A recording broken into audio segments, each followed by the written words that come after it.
Contextual presents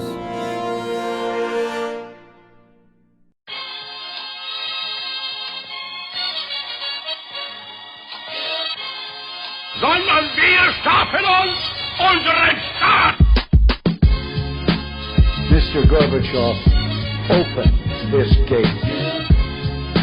Together, we will make America great again. Sudah cukup bagi kita untuk mengatakan bahwa winter is coming. Ya, selamat datang di Kontekstual Podcast Bebas Aktif. Episode berapa nih ya sekarang? Oh, nggak jelas nih. Pokoknya udah banyak deh. Nah, udah ada ketawanya nih ya. Di episode kali ini kita kedatangan tamu spesial nih. Bukan tamu nih, akan bareng ya? bersama kita Oh, nih. iya, udah. Jadi kita kedatangan anggota baru. Ada Dela. Tolong dong, Dela. Halo, hai. Anggota baru kontekstual nih, newbie lah. Iya. Iya. Bukannya ini penting sebagai bagian dari komitmen kontekstual untuk menghindari all male panel. Weh, Manelis. Kemarin itu kan lagi rame di Twitter, terus kita ngobrol kayaknya benar juga itu. Kita harus menunjukkan komitmen Dari sisi perempuan ya? Keadilan itu ya. Setuju. Dan Rera memang capable ya nggak? Betul. Alhamdulillahnya. Lagi capable. Iya. Apa nih, bahas apa nih? Dan kali ini kita coba Ya, apa? Untuk merayakan itu kita ngambil topik yang deket-deket ya, walaupun kita nanti nggak spesifik ngomongin cuma soal perempuan aja, pas Rire ada, semua topik juga Rire nanti akan tetap ada. Tapi untuk kali ini untuk merayakan kehadiran anggota baru kita khusus ngobrolin soal kiprah pemimpin perempuan gitu. Gimana? Cakep banget deh. Soalnya biasanya laki-laki mulu ya? Iya, udah gitu soalnya di yang kita dengar beritanya katanya negara-negara yang punya pemimpin perempuan atau yang memang tokoh perempuannya berkontribusi secara aktif untuk menangani pandemi ini dinilai berhasil nih, Rai. Kayaknya seru juga buat kita bahas. Oh, yang PM itu ya? Iya. Perdana Jadi di Menteri. episode kali ini kita bakal Jacinda Ardern. kita bakal bahas tentang perempuan dan perannya di pandemi khususnya maupun juga secara general di pembentukan kebijakan publik. Tetap di podcast Bebas Aktif. Mr. Gorbachev, open this gate. Together, we will make America great again. Oke, sebelum kita masuk lebih jauh, gue pengen ingetin buat teman-teman sekalian untuk jangan lupa follow Twitter dan Instagram kita di @kontekstualcom, terus juga kunjungi YouTube kita di Kontekstual Media. Kita udah mulai banyak upload video-video, dan mungkin bakal banyak lagi nanti video-video jenis baru, terutama HI101 nih yang lagi dapat sorotan di teman-teman kita di Twitter maupun Instagram. Jangan lupa like dan subscribe. Khususnya ya. Terus juga jangan lupa untuk terus dengerin podcast Bebas Aktif di Spotify kita. Oke, nih gimana nih pendapatnya Mas Abid dulu deh, karena yang dari Perancis kayaknya sudah dekat nih sama pemimpin perempuan, negara dengan pemimpin perempuan. Gimana menurut Mas Abid peran perempuan di kondisi kita yang sekarang? Ini Emang Macron perempuan ya? iya itu dia. Dengan negara yang pemimpinnya perempuan. Masalahnya pemimpin politik perempuan di sini tuh problematik tuh si Marine Le Pen. Coba Marine Le Pen. Tapi itu agak unik loh ya. Sayap kanan tapi perempuan. Itu dia. Itu juga menarik. Ya lanjut Bit. Oke, jadi kalau ditanya mengenai bagaimana pendapat gue mengenai peran pemimpin perempuan terutama di masa COVID ini, menurut gue luar biasa siapa yang ditampilkan oleh khususnya ya Angela Merkel, Sanna Marin, terus Mette Frederiksen, Jacinda Ardern misalkan yang dari New Zealand itu kan mendapat sorotan luar biasa besarnya karena keberhasilan mereka yang relatif terhadap pemimpin-pemimpin lainnya. Nah, menurut gue terutama Jerman itu menjadi contoh yang luar biasa karena Angela Merkel nggak hanya dia itu memimpin dengan ketegasan, tetapi juga dengan pendekatan saintifik. Kalian pasti udah lihat tuh di Twitter dia sempat bikin press conference, terus dia menjelaskan persebaran COVID itu pakai hitung-hitungan matematika. Which Angela Merkel sendiri dia dulunya merupakan nyanyi nggak? engineer kan. Dia kan Tolong dengerin dulu tuh Dia pertanyaan. nggak nyanyi. Dia ini ya pakai hitung-hitungan matematika ya, bukan nyanyi-nyanyi goyang jari. Waduh. Ya, dia nggak bikin donasi berbasis konser juga nggak. Ya. Jadi Angela Merkel keren lah, pendekatan dia cukup tegas dan dibantu dengan kepiawaian beliau di public policy dan dimensi birokrasinya ya. Kalau kita lihat Angela Merkel itu dari tahun awal dia jadi kanselir Jerman itu nyaris semua public policy-nya itu jalan. Dia itu bahkan ya salah satu perdana menteri kanselir paling sukses di Jerman sih, karena lama sekali sampai sekarang, bahkan untuk sekarang mencari pengganti beliau itu nggak ada gitu. Ada sosok AKK calon yang dicalonkan sama partainya Angela Merkel, tetapi juga dianggap kurang mampu untuk mengisi ruang yang nantinya akan ditinggalkan oleh Angela Merkel. Dan ini luar biasa. Itu Angela Merkel ya sosok yang sudah piawai, berpengalaman, dan mampu untuk melakukan terobosan-terobosan di bidang public policy-nya, terutama penanganan COVID. Yang menurut gue yang juga menarik itu sebenarnya Sanna Marin. Sanna Marin ini Perdana Menteri Finlandia. Dia itu masih sangat muda. Dia tuh sekarang itu jadi Perdana Menteri paling muda di dunia bahkan. Dan dia merupakan seorang perempuan. Dia dulu aktivis sosial demokrat, terus kemudian sempat menjabat menjadi Menteri Perhubungan dan Komunikasi. Setelah itu dipilih menjadi Perdana Menteri sejak akhir 2019. Jadi usianya masih 34 tahun tuh. Dia kelahiran 85, seumuran sama Mas Sofan. Oh iya.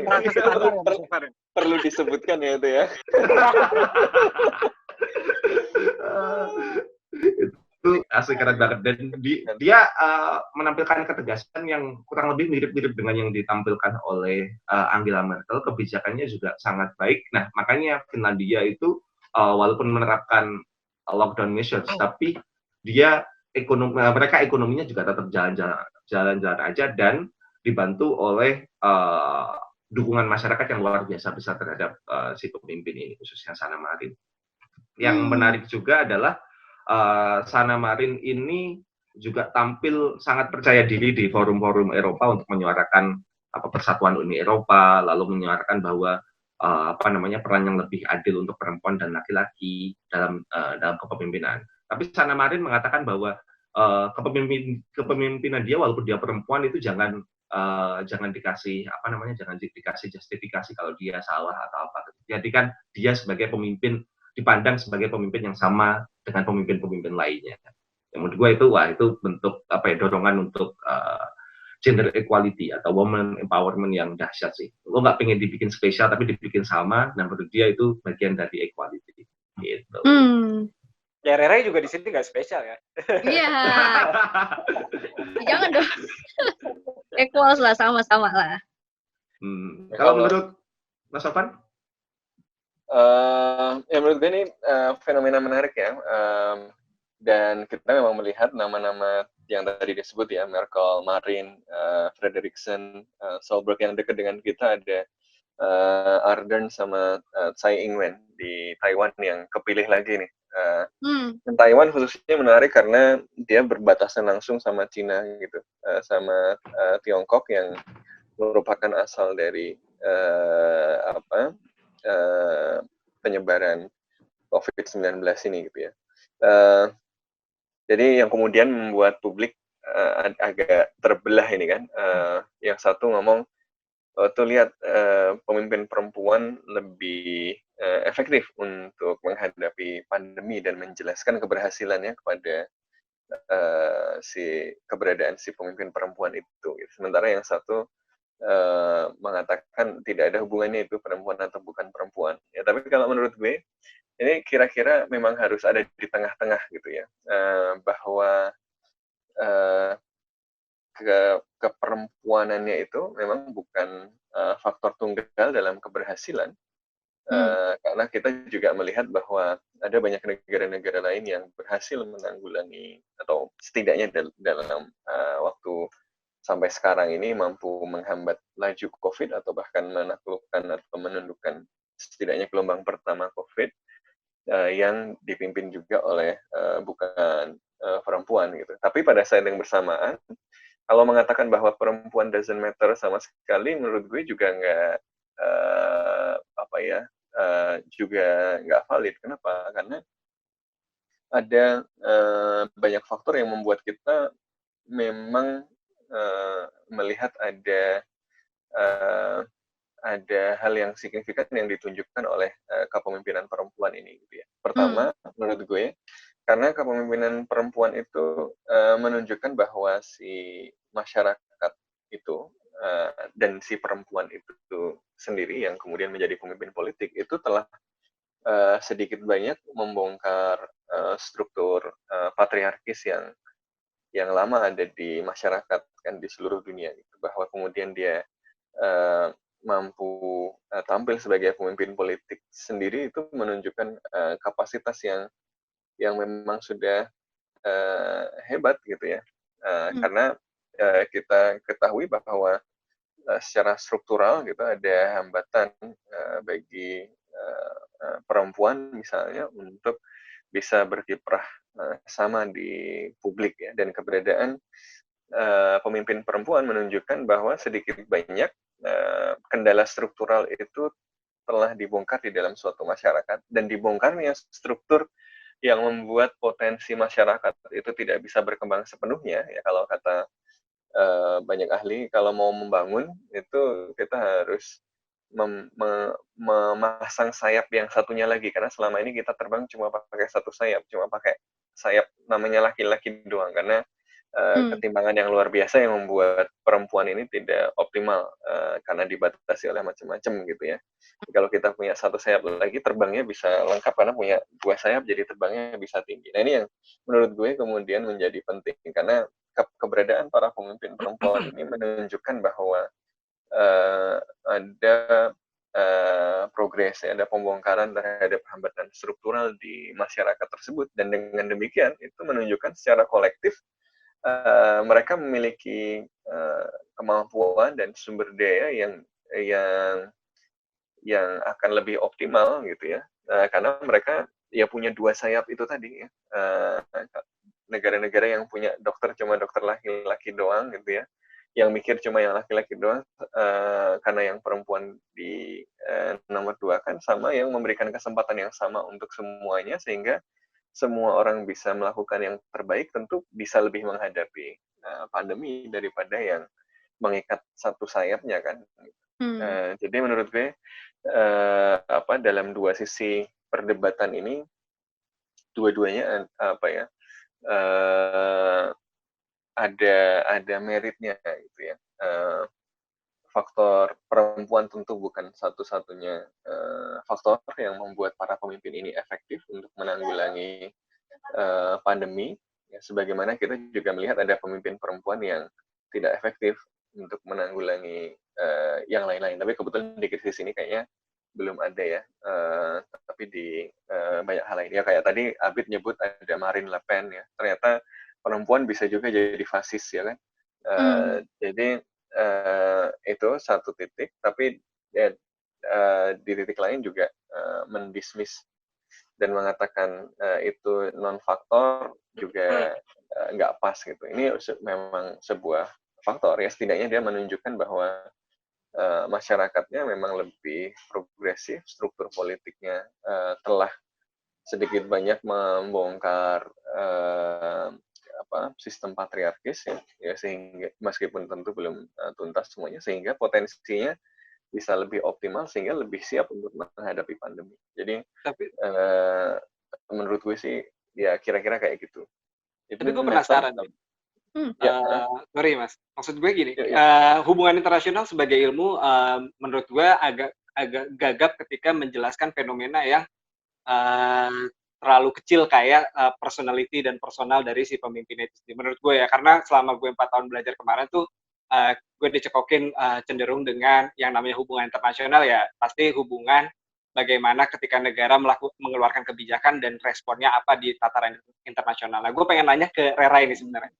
Kalau misalnya menurut lo, Rai, dari sisi feminis feminis apa ya, bukan feminitas mungkin dari sisi kan kita selama ini terkungkung pada sisi maskulinitas saja nih dalam perpolitikan. Nah, kira-kira menurut tuh kalau memang berbeda, kalau memang ada aspek yang bisa membuat ini jadi seimbang, kira-kira apa sih yang bisa diberikan dari perempuan dengan segala feminitasnya itu dalam memberikan kontribusi terhadap kondisi yang ada? Apakah memang karena perempuan itu punya sisi afeksi yang lebih besar atau sisi empati yang lebih besar atau kayak gimana sih menurut lu? Kalau menurut gue dari sisi yang perempuannya ya, sisi gue ya, maksudnya ya perempuan itu bisa mungkin dikatakan yang kayak yang sekarang nih, yang kepemimpinannya si siapa namanya tuh, yang PM Selandia Baru kayak Jacinda Ardern ya. Terus juga PM yang lain-lainnya Taiwan juga, karena biasanya kalau perempuan itu mengandalkannya empati. Jadi mereka-mereka ini ya, sosok-sosok perempuan ini, mereka tuh tahu gitu gimana caranya untuk mengelola, bukan mengelola doang sih, tapi kayak lebih ke untuk memimpin masyarakatnya sendiri itu ya dengan cara halus. Karena kan maksudnya ya kita dilahirkan juga ini konteksnya ya, kalau misalnya perempuan sama laki-laki kan juga beda. Ini di luar dari konteks kepemimpinannya. Kalau misalnya laki-laki cenderung menggunakan logika dan kalau perempuan itu biasanya menggunakan perasaan. Nah, tapi kalau untuk kepemimpinan dari perempuannya sendiri, nah menurut gue yang agak lebih unggul itu adalah memang menunjukkan rasa si empatinya ini. Gimana caranya mereka untuk memahami situasi, gimana caranya mereka juga untuk memahami keadaan si masyarakatnya, ya maksudnya apa keadaan masyarakatnya sendiri, dan memang menggunakan empati itu sih yang bikin rasanya pemimpin perempuan itu jadi lebih ke memanusiakan manusia. Itu sih kalau menurut gue. Kalau dari segi dari feminisnya ya, jadi bukan konteksnya kesetaraan gender, tapi lebih ke si empatinya aja.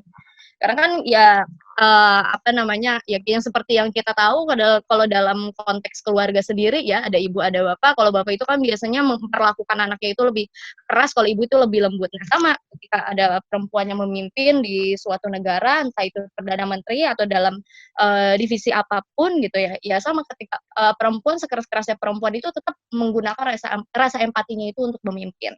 Gitu. Kalau dari gue. Nah, kalau misalnya di kondisi yang sekarang, gimana sih Mas Abid nih? Gue pengen dengar dari Mas Abid.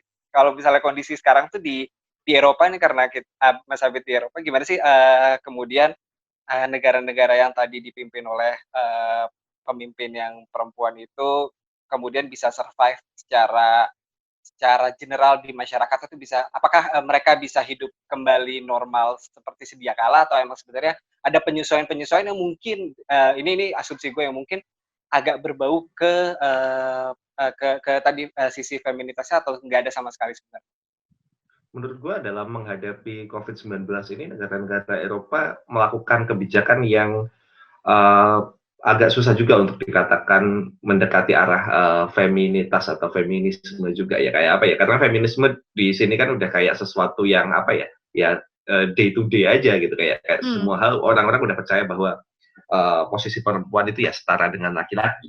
Tapi mungkin yang menarik untuk dibahas adalah bagaimana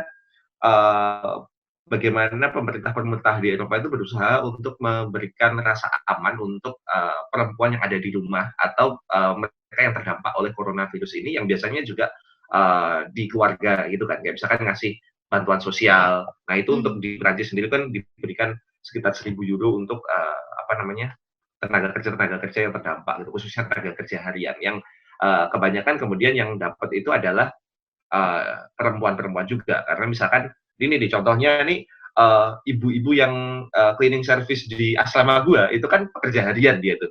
Nah dia itu juga dapat itu juga gitu. Artinya apa?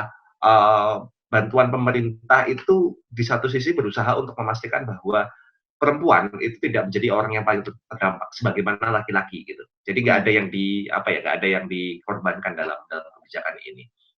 Itu satu. Yang kedua adalah mengenai pendekatan perempuan dalam menangani COVID-19 ini, sebenarnya gue nggak terlalu sepakat sama Rere mengenai akan lebih dominan nuansa afeksinya atau nuansa kasih sayangnya, karena Angela Merkel menurut gue jauh lebih tegas daripada katakanlah Viktor Orban atau Kaczynski yang ada di Polandia misalkan. Sanna Marin lebih bahkan lebih terlihat lebih capable dibandingkan Boris Johnson. Ini mungkin Hafiz ya setuju ya. Iya. Wah, Hafiz lagi dengerin loh di ini di Ya, atas lagi dengerin deh.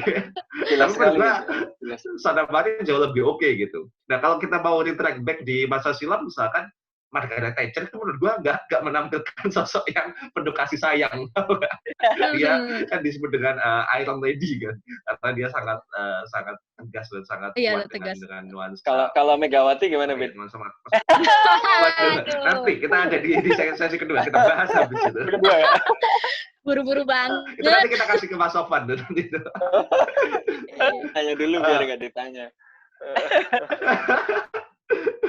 Nah, soal soal menempatkan bagaimana perempuan seharusnya menjadi pemimpin, gue sepakat dengan Mas Sofwan bahwa harus didudukkan tentang kapabilitas, tentang nuansa bahwa dia punya sifat yang lebih feminin dan lain sebagainya, harus lebih adil juga ya, karena perempuan juga bisa jauh lebih diktator dari bukan diktator sih, nggak enak kata-katanya, bisa lebih fasis katakanlah, kayak ada di sini Marine Le Pen, terus dulu di masa lalu ada Margaret Thatcher.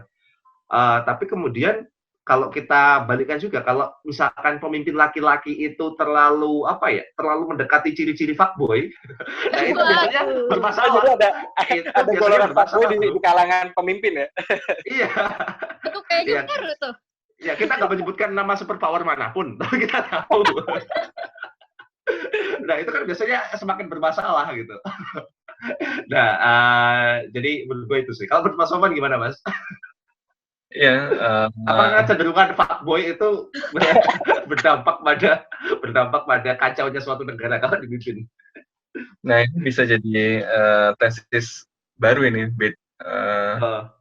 Cuma memang sekarang lagi ada personal turn in IR ya.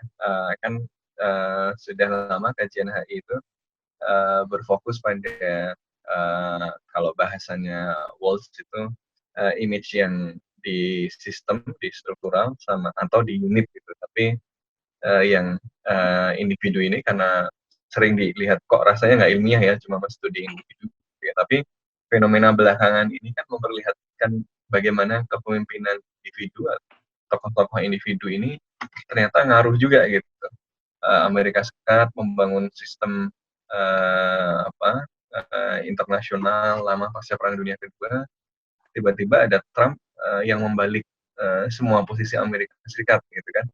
Nah ini ya menunjukkan memunculkan ketertarikan baru pada faktor-faktor personal ini ya, dan ya dalam konteks ini kemudian kepemimpinan karakter si pemimpin ini juga menjadi topik yang menarik ya. Jadi bisa jadi itu jadi tesis baru tuh kepemimpinan fuckboy dan hubungan internasional.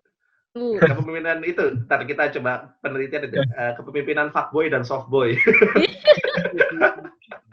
Gini, pertama definisinya harus lebih jelas. Tapi anyway kalau kita mau ngomong ini merujuk ke tokoh-tokoh atau model-model kayak siapa misalnya Trump, Boris, ya menurut gue problemnya ya karena mereka ya memang bukan politisi-politisi yang kompeten. Mereka adalah orang-orang yang naik ke puncak kekuasaan karena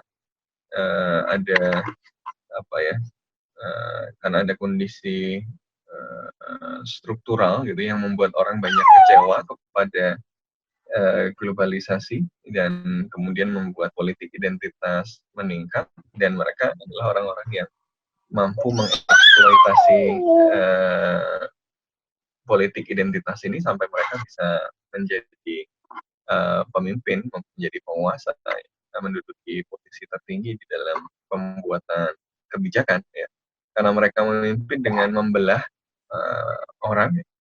Kalau kita naik, kata Obama kan, kalau kita naik dengan dividing people, dengan membagi orang, terus di atas kita akan mengalami kesulitan untuk mempersatukannya. Nah ini kalau mau mempersatukan aja kesulitan, apalagi tetap ingin berkuasa dengan tetap membelah-belah gitu kan.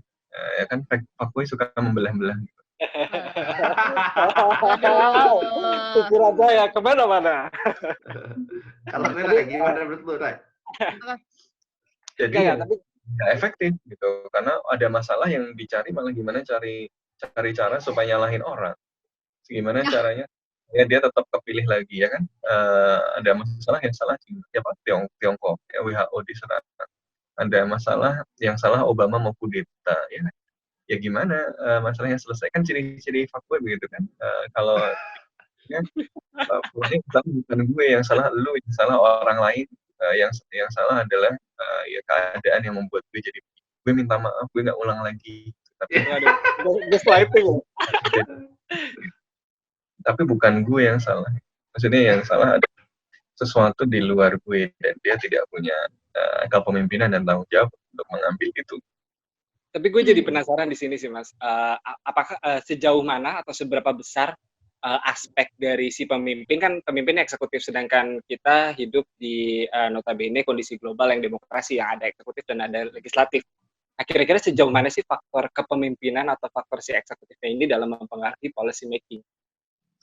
Ya, ini kan sangat tergantung. Makanya kalau menurut gue sih tiga image tadi itu saling berkaitan satu sama lain ya, level individu, level unit ya, sistem politik yang demokratis atau tidak dan seterusnya.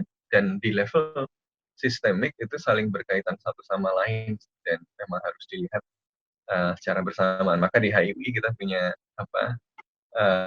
5G, 3D ya. Ada 5 governance scale yang harus dilihat ya, mulai dari global, regional, nasional, lokal, provinsial sampai ke lokal. Ya karena ini memang semuanya berkaitan satu sama lain. Nah, misalnya tadi bahwa Trump itu punya karakter personal yang eksentrik ya, yang jadi punya kebijakan-kebijakan yang ajaib, itu ya, tapi untung dia di Amerika Serikat gitu.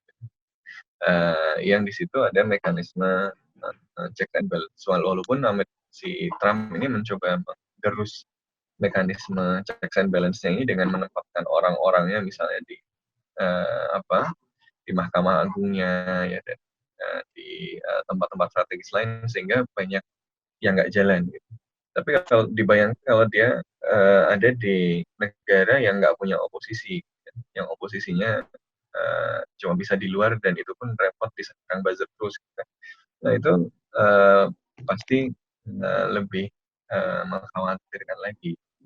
Nah, jadi faktor individu tentu matter, tapi sistem ini pasti berbeda-beda ya, reaksi dari sistem terhadap individu yang eksentrik ya, yang punya kecenderungan otoritarian itu pasti berbeda-beda. Ada yang kemudian kayak di Hungaria itu ya bahkan dibilang COVID ini jadi momentum untuk menghabisi demokrasi di Hungaria. Tapi ada juga tempat-tempat di mana bahkan kalau dia punya kecenderungan otoritarian, sistem politiknya bisa ngerem ya kan. Jadi ya individu ini matter, tapi ada remnya di sistem. Nah masalahnya adalah kalau sistemnya nggak jalan. Nah sistem yang nggak jalan ini kan bisa karena kesalahan individu. Si individu tadi bisa membuat sistem yang nggak jalan, bisa ya kan, dengan mobilisasi orang dan macam-macam sehingga checks and balance-nya nggak jalan. Atau kesalahan dari sistem itu sendiri, ya memang sistemnya tidak punya checks and balance ya. Jadi memang ya bisa banyak kemungkinannya. Tapi setidaknya kalau kita punya sistem yang baik ya, kita bisa mencegah kejadian-kejadian di mana individu-individu yang punya kecenderungan otoritarian dan mementingkan diri dan kelompoknya saja bisa semena-mena. Gitu sih, Cal. Ada yang mau nambahin mungkin yang lain? Dalam konteks ini juga jadi menarik tadi, kembali ke topik soal kepemimpinan perempuan tadi. Ya, kepemimpinan perempuan itu juga bukan cuma soal individu gitu. Dia menggambarkan kondisi di tiga level analisis tadi. Pertama di level individu ya, bahwa si pemimpin-pemimpin perempuan ini pasti sudah teruji dong gitu, karena dalam masyarakat yang patriarkis sejak lahir kan dia pasti menghadapi kondisi apa yang dikeluarkan dari privilege gitu. Kalau dalam kondisi begitu saja dia bisa sampai menjabat sebagai posisi politik tertinggi yang bahkan tidak semua laki-laki bisa, bahkan laki-laki pun mau membunuh untuk mendapatkan posisi itu gitu. Ya tidak dan dia bisa against all odds ada di sana sambil punya bayi lagi kayak si Jacinda Ardern. Itu kan berarti dia secara personal luar biasa gitu kan. Itu satu. Jadi ya kita nggak perlu heran kalau orang yang memiliki kapasitas seperti itu bisa menanggulangi pandemi dengan efektif. Bahwa dia ada di situ saja itu sudah menunjukkan kapasitas yang luar biasa untuk menghadapi berbagai hambatan, menarik dia supaya nggak bisa ke situ. Itu faktor individual. Jadi ada semacam sudah selected ya, para women leaders ini sudah selected. Kenapa? Karena justru karena masyarakatnya itu tidak sepenuhnya kondusif untuk kepemimpinan perempuan, bahwa dia sampai ada di sana berarti memang dia orang yang punya kapasitas oke, ya kan. Kemudian yang kedua, dia juga menunjukkan kondisi di level masyarakat. Artinya masyarakatnya juga sudah relatif lebih terbuka dong dengan kepemimpinan perempuan, dan dengan demikian artinya dia sebuah masyarakat yang membuka ruang bagi kontribusi dari seluruh anggota masyarakatnya tanpa melihat gendernya. Artinya potensi atau sumber daya yang tersedia di masyarakat itu jauh lebih utuh daripada masyarakat yang misalnya belum optimal memberikan kesempatan itu, gitu kan. Kemudian yang ketiga jadi level sistemik ya. Level sistemik apa ya? Ya tadi itu. Ya tadi menunjukkan bahwa struktur yang menghambat kiprah dari perempuan itu sedikit banyak sudah mulai dikikis ya. Kayaknya gitu nih. Oke, ada lagi yang mau nambahin sebelum kita move ke segmen dulu deh, Cal. Kita masuk ke segmen berikutnya, Cal. Oke, sip. Mr. Gorbachev, open this gate.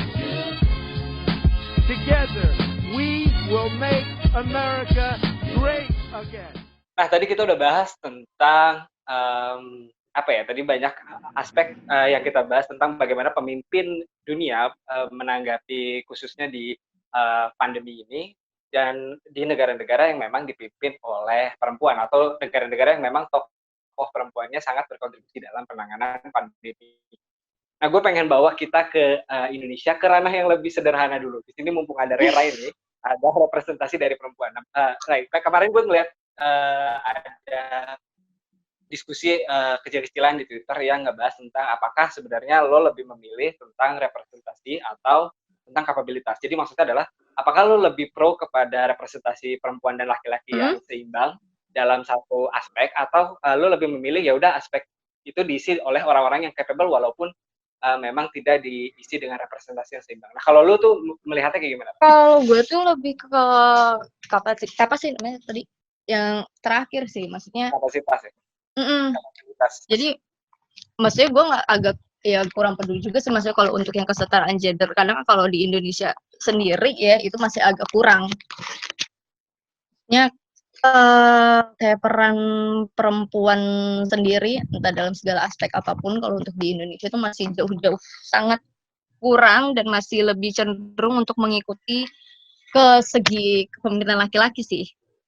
Karena kalau yang gue simak nih ya, maksudnya kan kalau di Indonesia sendiri itu cuman kebanyakan, apalagi di masa-masa kemarin waktu feminisme yang hari perempuan ya, itu kebanyakan perempuan-perempuan itu masih menuntut kayak hak-hak sebagian besar perempuan aja sih. Tapi kalau untuk yang keseginya yang kayak entah kepemimpinan dalam struktur yang ke arah lebih mungkin politik atau pemerintahan, menurut gue masih agak sangat jauh banget berkurangnya dari dari struktur maksudnya tuh yang dari perempuannya sendiri itu masih jauh banget kapabilitasnya dari si laki-laki ya. Mungkin karena karena negara kita sendiri ini masih menganggap kayak perempuan itu belum setara ya, beda sama negara-negara yang lain, makanya mungkin untuk jalannya perempuan sendiri masih lebih untuk mengikuti gaya kepemimpinan laki-laki itu sih kalau dari gue. Soalnya kita pernah dipimpin oleh pemimpin perempuan nih, seorang presiden ya kan, soalnya dan sampai hari ini pun kayaknya representasi perempuan di DPR masih minim ya. Ada berapa perempuan sih di DPR? Ada syarat 30%, tapi nggak tahu ini terpenuhi atau nggak, harus dicek. Iya. Nah, Tapi Cal, ya. mengenai perempuan di DPR, jangan lupa ketua DPR kita adalah seorang perempuan, Cal. Oh iya itu. Ada jangan lupa. Ada hubungannya dengan pemimpin perempuan kita di masa lalu. Waduh. Iya juga sih. Terkait nih hubungannya. Jadi faktornya perempuan ya, atau faktornya atau yang lain nih? Golongan darahnya. Oh, golongan darah. Tapi menurut gua ya kita bisa berdebat mengenai kapasitas dan kompetensinya Ibu Puan Maharani selaku ketua DPR. Tapi di satu sisi simbolisme bahwa perempuan menduduki jabatan yang tinggi itu menurut gua mesti diapresiasi. Itu sih, karena bagaimanapun juga itu proses yang susah juga, walaupun ada tudingan bahwa dia itu ya cuma gara-gara orang tuanya gitu. Menurut gua juga nggak semudah itu juga sih, ada faktor-faktor lain yang pasti membuat dia berada di sana, dan itu punya anaknya Megawati ada yang cowok juga gitu ya. Anaknya Megawati ada yang cowok juga, betul. Ada nggak sih? Ada Mas Sopanya aja nggak tahu. Tapi menurut gua ada Mas, ada Prananda kalau nggak salah. Iya ada. Prananda Paloh, bukan ya? Bukan, beda Prananda dong. Nah, menurut gua Ibu Puan Maharani itu itu bisa memberikan simbolisme untuk masyarakat gitu, bahwa perempuan itu bisa, dan dalam beberapa tahun terakhir menurut gua tren ke arah sana, walaupun menurut gua masih jauh ya untuk mengatakan bahwa perempuan dan laki-laki di Indonesia setara dalam bidang politik, tetapi tren menuju ke arah sana menurut gua dalam posisi yang baik. Contohnya nih ya, di Jawa Timur itu merupakan provinsi dengan pemimpin perempuan paling banyak, cuy. Padahal kita tahu Jawa Timur itu kan dalam tanda kutip relatif konservatif ya, karena banyak pesantren dan relasi antara santri dan kiai itu masih sangat kuat di sana. Tapi gubernurnya sekarang perempuan, pakai hijab pula, Ibu Khofifah gitu. Wali kota Surabaya kan dianggap sukses banget lah, karena dia 2 periode, dan di pilihan kedua dia pilihannya sampai 85% ke atas. Dua pemimpin perempuan ini lagi ribut nih, Bit. Ya, Bu Risma juga menurut gue menunjukkan kapabilitas yang nggak bisa dianggap main-main sih. Itu belum juga yang ada di daerah-daerah. Kan lagi ribut ya. Iya. Ya namanya juga politik, mas ada ribut-ribut ya. Kok gue jadi defensif ya? Karena gue dari sono ya. Dan memang menyambung perkataan Mas Abid untuk patut diapresiasi, soalnya Ibu Megawati satu-satunya presiden perempuan Indonesia sampai hari ini. Kita nggak tahu ke depannya ya, tapi sampai hari ini beliau itu adalah salah satu yang melakukan gebrakan mendirikan KPK untuk mengatasi masalah korupsi di Indonesia. Jadi tanda tangannya itu dari beliau yang mengesahkan, terus disuksesikan oleh Presiden Susilo Bambang Yudhoyono. Tapi RUU KPK yang bikin kemarin siapa? Waduh. Gue nanya. Kau yang memulai, kau yang mengakhiri. Tapi anyway, itu menurut gue jadi poin penting sih. Satu, memang kita harus seimbang sih, bahwa kepemimpinan atau kehadiran perempuan di kepemimpinan politik itu tentu hal yang patut disyukuri, karena menunjukkan bahwa di negeri ini ruang mulai terbuka bagi kelompok-kelompok yang selama ini oleh sistem itu dinomorduakan, which is a good Hmm. thing ya kan. Tapi pada saat yang bersamaan kemudian penting bahwa untuk selain terus mengupayakan persamaan peluang dengan menghapuskan hambatan-hambatan struktural yang untuk terhadap kesamaan kesempatan tadi, penting juga untuk menyeimbangkannya dengan kontrol. Jadi gini, nggak selalu misalnya karena Jawa Timur atau Surabaya dipimpin oleh perempuan, maka semua kritik terhadap para pemimpin perempuan itu dilatari oleh semangat patriarkisme gitu, atau kritik terhadap Puan atau kritik terhadap Megawati, begitu gitu ya. Jadi tetap harus dikontrol dengan kontrol demokratis. Karena belum tentu juga pemimpin yang perempuan ini pro perempuan ya kan, bisa jadi pemimpinnya perempuan tapi identitas sebagai misalnya tadi kayak Marine Le Pen ya, identitas kulit putihnya gitu, atau identitas pro investornya, sehingga malah mengopresi perempuan juga ya, karena misalnya dengan mengunggulkan kebijakan-kebijakan yang sangat pro investasi misalnya, tapi mengabaikan lingkungan, mengabaikan pekerja, ada kebijakan-kebijakan yang mengintimidasi atau mengopresi buruh-buruh perempuan ya, yang dalam kondisi normal pun sudah mengalami opresi ganda.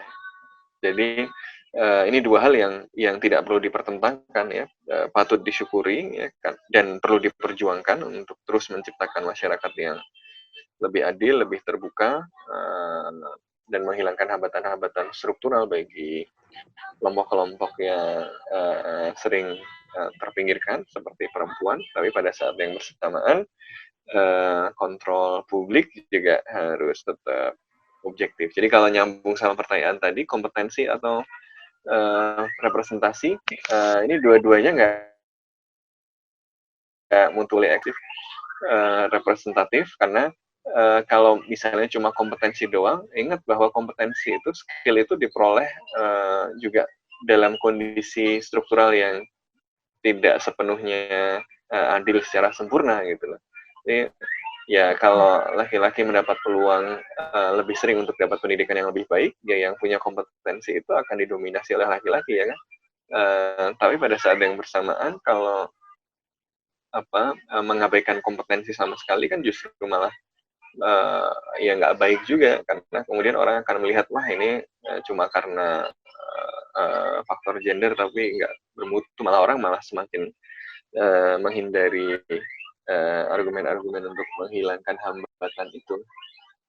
Karena itu menurut gue sih ya harus sebisa mungkin kita dapat dua-duanya, dan menurut gue nggak sedikit kok, hampir di semua bidang sekarang barangkali seharusnya kita bisa menemukan tokoh-tokoh yang kemudian bisa mewujudkan representativeness itu, tapi sekaligus juga kompetensi itu, asal kita mau nyari ya kan, kayak kita menemukan Rire kan hari ini. Mantap. Dan menurut gue nih, tambahan dikit, Cal. Ya. Menurut gue yang menarik juga tentang Indonesia dan peran perempuan di politik itu, menurut gue Indonesia jauh lebih mendingan dibandingkan negara-negara tetangga sih di ASEAN. Di Asia Tenggara ya.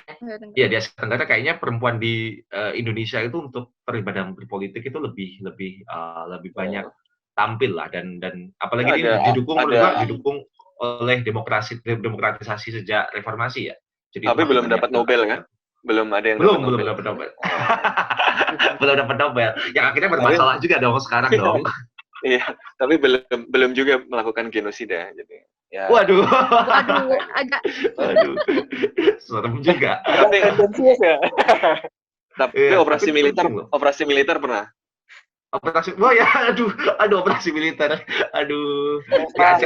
Mumpung tetangga. Aduh, bener.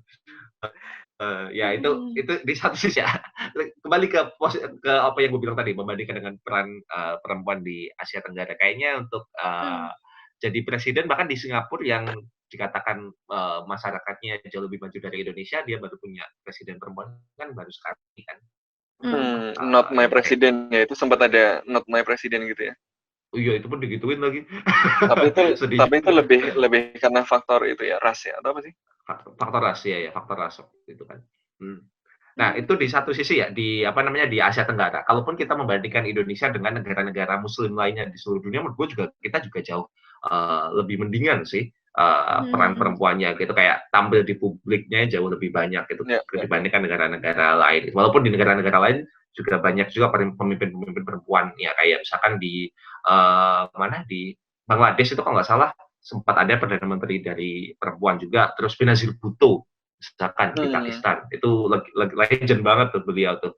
Tapi kalau nanya di level masyarakat, kayaknya iklim kebebasan dan demokratisasi di Indonesia sejak reformasi itu memberikan ruang yang lebih banyak terhadap perempuan, dan itu perlu kita apresiasi. Dan rasa-rasanya kalau kita berbicara mengenai peran politik perempuan di negara berkembang atau di negara muslim gitu ya, Indonesia sih bisa jadi katakanlah representasi ya, walaupun nggak sempurna juga. Tapi dibandingkan teman-teman lainnya, kita ya bolehlah diadu. Bolehlah diadu. Ya, itu hal yang baik yang perlu disyukuri juga gitu. Tapi ya itu juga harus diseimbangkan dengan rem-rem yang tadi ya. Makanya kemudian dia harus dinilai juga dengan melihat faktor-faktor lain. Kayak banyak juga pemimpin perempuan di Indonesia ya, karena ada bupati yang menjabat sudah 2 kali ya, terus mau ditaruh kemana lagi ya, terus dikasih istrinya. Ada juga yang begitu gitu. Jadi, lebih apa ya? Jadi ada, tapi tentu ini kasuistik dan banyak gue mengamini Abid tadi ya, banyak pemimpin-pemimpin perempuan yang gue kira performanya sangat oke gitu ya. Oke. Kayaknya segitu aja. Ada tambahan lagi? Ya, ya intinya menurut gue sih kita harus melihat ini dengan objektif dan kompleks ya. Tidak hitam putih gitu ya. Kita mengakui bahwa ada faktor struktural yang menghambat peran perempuan, sehingga kepemimpinan perempuan adalah hal yang patut disyukuri dan dirayakan gitu ya. Tapi pada saat yang bersamaan kita juga melihat bahwa keperempuanan itu bukan satu-satunya faktor yang menentukan dari kesuksesan dalam pemerintahan gitu, atau bahkan mempengaruhi karakter dari pemerintahan dari seseorang itu tadi gitu. Sehingga ya menilai misalnya performa seorang pemimpin ya perlu lebih luas dari itu, atau menjelaskan keberhasilan penanganan COVID ya tentu ada banyak faktor lain yang sangat kompleks, yang tentu ada faktor si pemimpin itu di situ, dan bahwa dia adalah seorang pemimpin perempuan yang ada di situ menunjukkan kapasitasnya dia yang luar biasa, sehingga meningkatkan peluang penanganan COVID tentu saja ya. Tapi ya kita perlu melihat case by case gitu ya, sehingga kita ya bisa berdiskusi dan berdebat dengan lebih substantif tentang isu-isu ini gitu. Itu sih. Jadi konteksnya kali ini kalau mau laki-laki mau perempuan jadi pemimpin boleh dan sangat mungkin harusnya, asal jangan fuckboy sama fuckgirl ya. Konteksnya itu ya. Kita tutup sampai di sini. Dan penting untuk mengakui ketimpangan struktural yang punya kesempatan. Jadi kesempatan berbeda-beda. Jadi memang harus ada dorongan, ada affirmative action ya dalam masyarakat gitu untuk mengatasi ketimpangan-ketimpangan ini ya. Tapi bukan kemudian otomatis semuanya harus dibela kalau dia pemimpin perempuan. Kalau kebijakannya menindas perempuan yang lain ya harus dilawan juga. Terima kasih buat yang udah dengerin. Makasih Mas Sofwan buat perkataan terakhir yang jauh lebih baik daripada perkataan gue. Dan makasih Mas Adib dari Paris. Kita ketemu lagi di podcast Bebas Aktif berikutnya. Bye. Bye.